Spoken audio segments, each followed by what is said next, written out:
tonight's dreams go beyond dollars and cents. In tonight's Western Washington Gets Real segment, Matthew Smith explains why the bigger goal is to reclaim their cultural art. I'm shocked. I look around at the people that work here. I feel seen and cared for. Money's not the only currency that we pursue here. We also want to gain control over our cultural stories. It sounds so simple, but what Louie Gong tells me 8th generation is attempting to do is a huge undertaking. As merino wool scarves come off this knitting press, as workers finish off earrings, cut and painted inside 8th generation Soto factory, it looks easy. We sort of channel the spirit of the coyote. But Gong knows getting to this point was full of challenges. When he first started hand painting shoes from his living room floor, he was just trying to make a buck.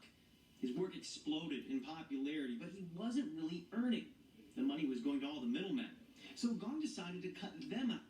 The work you see now, part of a concerted effort to wrest control from the galleries, the non-native corporations that have profited off native art for generations. It's important to know that it's not just about hurt feelings. When you walk through the mall, almost every single store has something on it with a tribal print. When money is being exchanged around cultural art, native artists are left out of the loop. That's how 8th generation is different. They've grown as a business as they're growing their artists. They're doing millions in sales.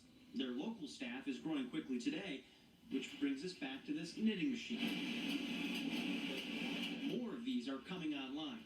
A bet on themselves to grow local production, meaning jobs for people like Jasmine Frazier. It takes a second to get it down. Like everyone here, asked about the brand itself, the work, you can hear the pride behind it. We're taking back the art and putting out authentic art. And while, yes, it's hand-finished, don't get that mixed up with handmade. People always think that our aunties and grandmas are in the back of our warehouse weaving the blankets and other textiles that we make. While we do some hand finishing, we work with cutting-edge technology, and we're really proud of that. That includes the work upstairs. Serene, the COO, just made a 40 under 40 list. The whole team works to develop the artist's personal brands. Brands like this one, Michelle Loudon's throw blanket called Balance. She's part of the Inspired Natives line, a direct dig at other companies selling non-native art under branding like Native Inspired, the type of artwork Gong would likely call fake. We're not just making products and bringing them to market. Because a big part of growing this business is growing awareness about what we buy as consumers. It is a big job to grow a business and take back the narrative of native art. At one time, calling this David versus Goliath may have sounded accurate, but as it stands today, 8th generation is a success story, and they're still growing. Matthew Smith, Cairo 7 News.